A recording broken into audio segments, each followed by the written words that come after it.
Ini Saya. dari LC Mark ya, penanya salah satunya Goto. Nah, ini mungkin nih kalau mau dengar-dengar Foto, sedikit. foto kalau misalnya kalian belum punya barang, ya kalau belum punya barang, itu dia ada support kuat. Saya pernah bahas dulu di sekitaran 79 sampai 80-an sekian lah ya.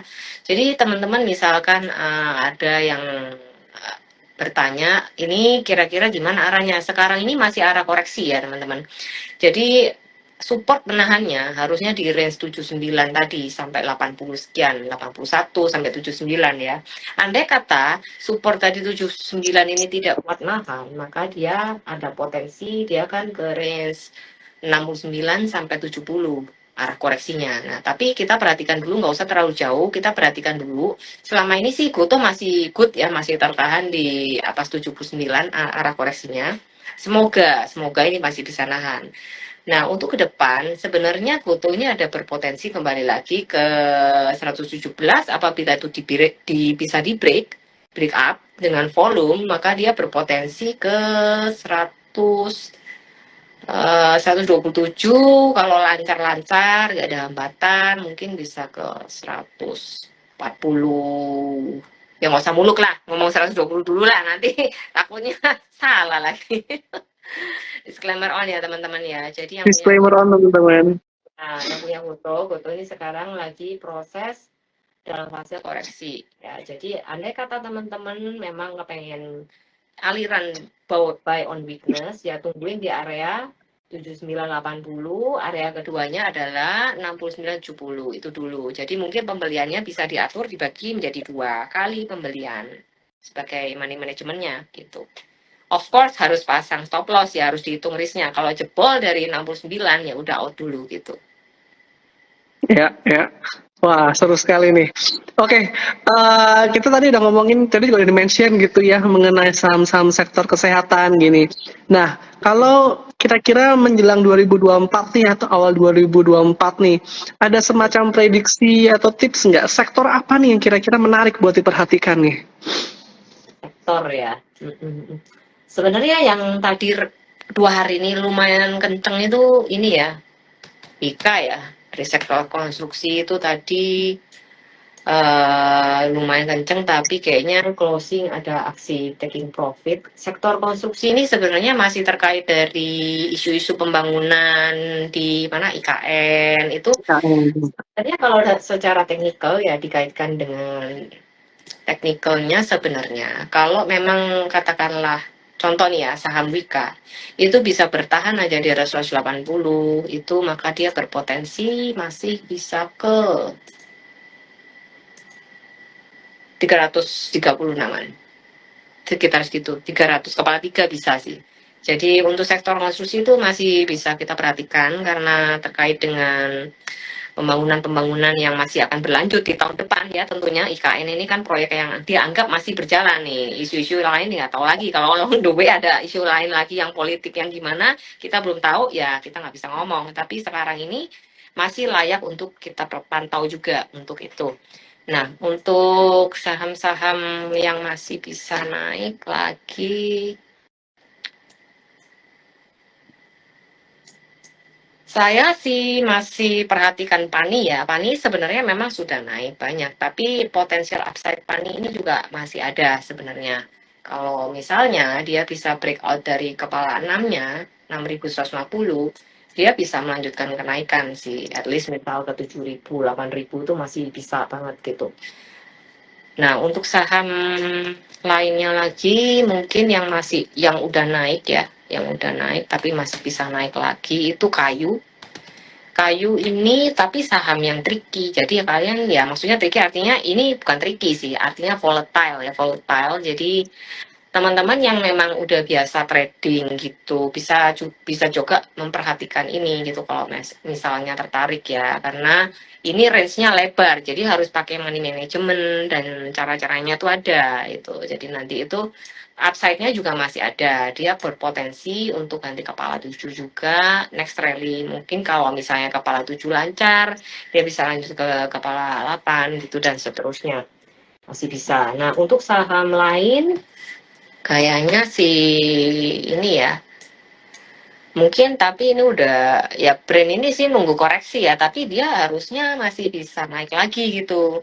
Harusnya, tapi ini kita lihat aja ya flow-nya gimana nanti ini sampai Januari ini. Harusnya ya dia Oke. bisa lebih tinggi daripada ini, harusnya masih. Bentar ya, sekitar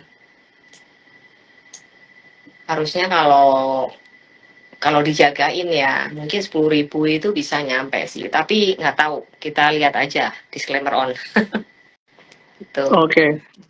Ya, sektor-sektornya ya agak random sebenarnya karena lately kan random banget memang sektor itu kayak nggak bisa diprediksi banget gitu loh. Kayak biasanya tuh yang sektor ini Betul. habisnya ini tiba-tiba ada spike-spike dari sektor-sektor yang kita nggak pernah predik sebelumnya gitu. Jadi akhirnya kita lebih cenderung memperhatikan emiten per emiten aja gitu. Jadi nggak yang sektor-sektor yang gimana-gimana juga ya. Nah, kalau Ya. dari saya sih itu yang beberapa yang bisa diperhatiin, terus kemudian saham-saham kayak cuan itu sebenarnya juga masih masih berpotensi naik lagi ya. 15.000 aja biasanya sih kayaknya sih bisa ya. Minimal 15.000 itu harusnya masih bisa. Tapi ya again ini kan saham-saham ATH, nggak ada yang tahu. Hanya semesta yang tahu. Jadi kalau Betul, dari betul. Kalau dari estimasi sementara ini, dari segi teknikal sih saya lihat 15 potensi masih ada, ke 15 potensinya masih ada. Untuk Arto sendiri, coba saya lihat ya, saham-saham yang bersifat tech itu masih bisa kita pantau juga. Saham-saham Ya, tech, Arto kemudian nih ya banyak iya, bergerak karena katanya ini ya Goto ya ya, kemarin. Gimana? bagus Arto, Goto Arto tuh penuh dengan ini drama. Tapi lihatin teknikalnya sih masih ada lah potensi lah ini untuk naik lagi sebenarnya untuk Ya, Arto. Arto sih masih bisa lah, kepala 4 pun masih nyampe harusnya ya, kepala 4 masih bisa. Sekarang posisi Arto masih di 3.200, tapi again jangan langsung di HK. Jadi entry-nya tuh harus di titik-titik yang at least lumayan aman gitu sebagai support ya. Jadi teman-teman jangan sampai salah entry, sekalipun kita spekulasi, tapi tetap kita harus tahu resikonya itu diminimkan gitu, jangan sampai terlalu gede, kita cara entry-nya salah resikonya pasti tambah gede gitu. ya. Oke. Again teman-teman ya kalau pengen tahu ngikutin lebih lanjut gitu ya tips-tips dari C. Helen bisa dicek ada premium dan ada kelas ya teman-teman. Ini mungkin ada bisa lihat di aplikasi Cuans. Bisa di explore ya kan dan bisa bayar dengan berbagai macam jenis payment method melalui aplikasi Cuans. Oke, menarik banget nih. Nah, mungkin ini Ci kalau terakhir nih gitu ya. Eh, kalau Ci Helen sendiri ada persiapan khusus nggak nih menghadapi market 2024 nih, Ci? Mungkin ada tips-tips tertentu atau semacam yang harus kita watch out gimana sih? Tipsnya ya, well, tahun depan ini sebenarnya kan tahun-tahun politik ya, which is keadaan itu pasti ada nggak stabilnya, plus ditambah keadaan perang-perang yang internasional itu kan kita juga mesti aware ya teman-teman ya. Jadi Mm-mm. kita juga perhatiin kalau misalnya nih ada terjadi perang, itu sektor-sektor apa yang ada potensi untuk naik kayak gitu, kita bisa perhatikan gitu, apakah minyak, apa gitu. Jadi itu kita perhatikan sektor-sektor faktor-faktor luar yang terjadi itu bisa memberikan dampak pergerakan seperti apa kepada emiten-emiten tertentu gitu kan ya. Jadi saya nggak nyebut nama emitennya supaya nggak dianggap promo ya. Jadi saya sebutkan secara sektoral aja. Mungkin kalau dari segi-segi faktor yang luar-luar ini kayak yang kita bisa watch out itu adalah tahun politik, itu tahun yang kurang stabil. Jadi teman-teman perhatikan cara tradingnya. Kalau bisa jangan terlalu apa namanya gegabah karena anytime bisa berbalik arah market itu. Dan mungkin ada saham-saham yang berkaitan dengan tokoh-tokoh politik juga bisa diperhatikan ya. Saya nggak sebut-sebut karena rentan. Nah, itu juga bisa diperhatikan di watch gitu. Apakah ada dampaknya nantinya kepada pergerakan sahamnya gitu. Dan of course harus tetap dilihat secara teknikal entry-nya yang bagus di mana gitu. Jadi untuk tahun 2024 highlight buat saya adalah yaitu tadi tahun politik, kemudian keadaan perang yang masih di sono masih gencar-gencarnya tuh, ya kan? Itu Betul. harus kita juga perhatiin. Itu akan berimbas ke market kita soalnya pasti. Itu. Jangan sampai kita Oke. salah masuk timingnya, kemudian level supportnya di mana, itu diperhatiin. Jadi teman-teman harus membekali diri dengan paling tidak ilmu, meskipun tidak di kelas satset, tapi paling tidak teman-teman harus kayak mulai baca-baca, banyak dengerin gitu ya, supaya kita paling tidak bisa manage risknya itu nggak sampai kegedean gitu. Karena tahun itu bukan tahun yang mudah pastinya gitu kan, dimana inflasi juga naik, suku bunganya itu juga kayak gitu kan, di Amerika itu pasti Ya, memberikan dampak banget buat inflow ke saham-saham Indo itu bakalan gimana gitu nantinya. Jadi teman-teman harus pandai-pandai untuk memilih-milih sektor-sektor apa yang mau dipegang kalau memang maunya lama. Tapi kalau mau yang tradingnya cepat, ya teman-teman of course mau nggak mau nih harus tahu titik ngambil di mana, jual di mana. Itu harus tahu ya sebaiknya supaya ya. bisa memaksimalkan profitnya gitu. Oke.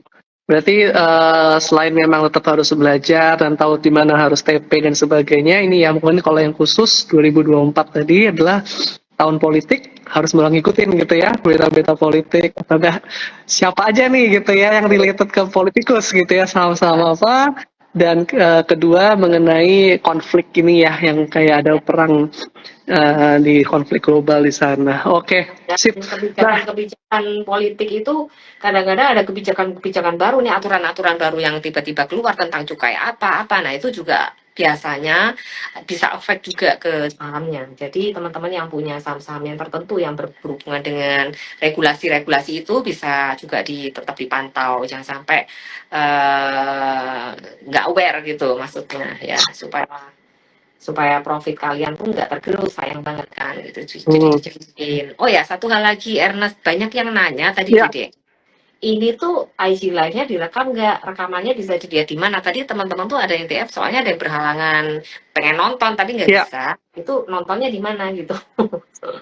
Ya, teman-teman, tadi juga ada satu yang nanya juga saya lihat. Jadi semua untuk dari IG Live ini nanti kita akan reposting di YouTube. Join Cuans, teman-teman ya. Teman-teman Iya, cek. Nanti kasih nanti linknya ya. teman-teman bisa cek dan subscribe juga ya YouTube-nya kita, YouTube Join Cuans. Jadi IG Live ini nanti rekamannya akan di-repost di YouTube Join Cuans dan teman-teman bisa nonton. Oke, wah seru banget nih Ci, ini udah hampir 1 jam. Mungkin Oh, nggak ada apa-apa. pesan terakhir nggak Ci? Untuk para bestie cuans nih, untuk biar makin satset di 2024 sih. Oke, satset. Ya nggak apa-apa. Jadi teman-teman kalau biar makin satset, otomatis kita harus punya waktu ya, punya waktu untuk lihat market kalau memang mau satset. Kedua, kita harus berani invest untuk belajar ya, maksudnya waktulah apa terserah, pokoknya kalian bekalilah diri dengan ilmu paling tidak untuk menghadapi market yang makin lama itu nggak makin gampang, makin sulit itu iya gitu. Jadi kita harus Hmm. punya senjatanya dong gitu, jangan sampai kita tuh masuk malah nggak ngerti apa-apa terus langsung taruh duit nanti hilang duitnya konyol gitu kan, susah ya kayak gitu kan, sayang banget. Jadi bekali diri dengan knowledge, ilmu, sering-sering baca-baca market outlook juga, kondisi-kondisi market di luar gimana, market di Indo gimana, dampaknya apa ke ekonomi kita, terus ke saham-saham kita gimana, terus gimana sih perlakuan kita terhadap saham ini, ketika kita buy ini kita harus ngambil posisi, kita harus sell atau enggak atau apa kayak gitu. Oh ya, sedikit tips aja, teman-teman sebaiknya melakukan yang buat yang baru aja, yang belum tahu nih jati dirinya nih ya. Ini nih saya nih harusnya megangnya kayak gimana sih, kalau beli itu kayak gimana cara TP-nya. Nah, teman-teman cobalah mempelajari style trading kalian tuh seperti apa gitu, biar makin paham. Kalau kalian makin paham, makin yakin, makin confident, otomatis entry untuk sukses itu bakalan makin gampang gitu. Kalau kita udah tahu triksnya, tipsnya, kita tuh makin sukses gitu. Jadi, oh nggak ragu kita nada di sini, oh nggak ragu kita jual di sana.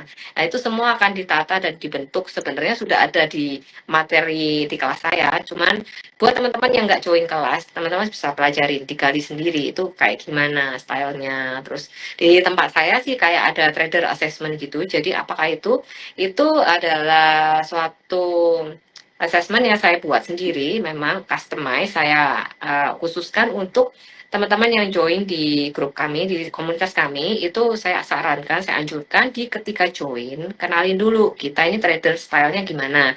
Karena itu nantinya akan mengerucut kepada cara kita taking profit dan level buy-nya itu di mana. Karena satu trading plan itu bisa berlaku untuk beberapa cara trading, karena itu titik taking profitnya kan beda-beda. Jadi kita harus tahu dulu kita tuh yang mana tipenya, tipe A, tipe B, apa tipe C. Nah itu ada kayak assessmentnya gitu. Jadi itu kenali dulu kalian tuh kayak apa dan konsisten dengan trading plan kalian gitu aja. Jangan nggak disiplin gitu ya untuk menghadapi market supaya kalian makin modalnya terjaga. Kalau kalian modalnya terjaga, kalian tuh mau satset itu lebih enak gitu. Nggak kena Betul. psikologis kan gitu. Iya. Jadi itu ya penting juga teman-teman ya untuk disiplin dan itu ya ingat konsisten dengan trading plan dan tadi itu kenali dulu nih ya tipe-tipe teman tuh cocoknya yang mana gitu ya. Oke, siap. Oke, thank you Ci Helen buat waktunya dan buat para besties cuan.